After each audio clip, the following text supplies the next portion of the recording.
तो आज की इस वीडियो के अंदर हम लोग समझेंगे कि इफ का फॉर्मूला जो है वो किस प्रकार यूज करते हैं हम लोग। सबसे पहले डाटा को समझते हैं। अपने पास डाटा क्या है? अपने पास डाटा है employ name, product, total sale और प्राइस।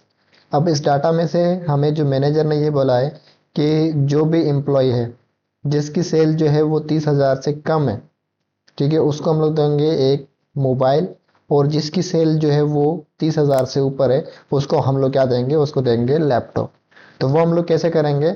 हम लोग यहाँ पे इक्वल टू लिखेंगे, आई एफ टैप करेंगे। उसके बाद हम लोग यहाँ पे डालेंगे लॉजिकल टेस्ट।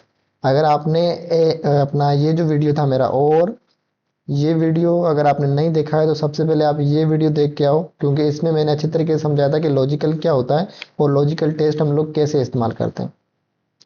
तो अब हम लोग यहाँ पे अपना लॉजिकल डालेंगे। किस प्रकार डालेंगे लॉजिकल? हमें डालना है इस सेल के ऊपर। हम लोगों ने ये सेल सेलेक्ट कर लिया, उसके बाद कोमा करेंगे, उसके बाद वैल्यू इफ ट्रू। अब यहाँ पे हमें लॉजिकल ऑपरेटर डालना है। तो ऑपरेटर क्या होता है वो आपको वीडियो वो देखना पड़ेगा। तो हम लोग यहाँ पे ऑपरेटर डाल रहे हैं ग्रेटर देन 30,000।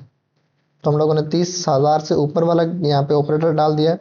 कोमा करेंगे, वैल्यू इफ ट्रू। अगर वैल्यू सही है तो क्या आना चाहिए हमारे पास? यहाँ पे सही है तो यहाँ पे आना चाहिए लैपटॉप।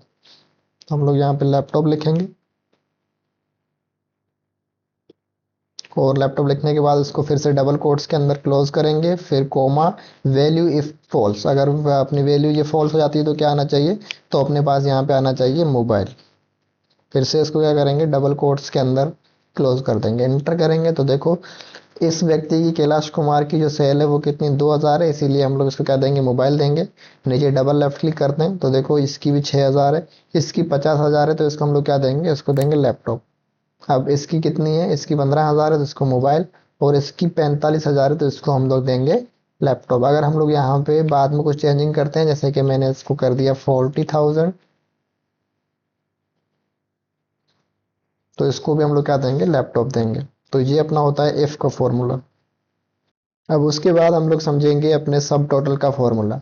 तो देखो सब टोटल का फॉर्मूला किस प्रकार काम करता है। पहले हम लोग यहाँ पे सम करेंगे। ये जो अमाउंट है ना, इसको हम लोग पहले सम करेंगे, सिंपल सम। तो हम लोग यहाँ पे एस यू एम सम कर देंगे, टैप करेंगे।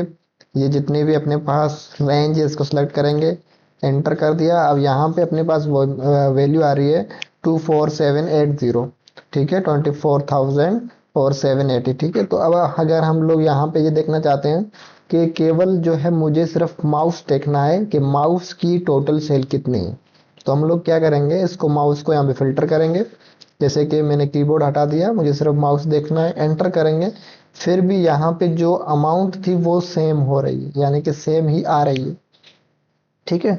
अब हम लोग ये चाहते हैं कि जो इनविजिबल सेल है उसको ये जो है सम का फॉर्मूला उन संख्याओं को सम ना करे। तो उसके लिए हम लोग क्या करेंगे? उसके लिए हम लोग यहाँ पे अपना जो सब टोटल का जो फॉर्मूला है वो लगाएंगे। कैसे लगाएंगे वो मैं आपको बता रहा हूँ।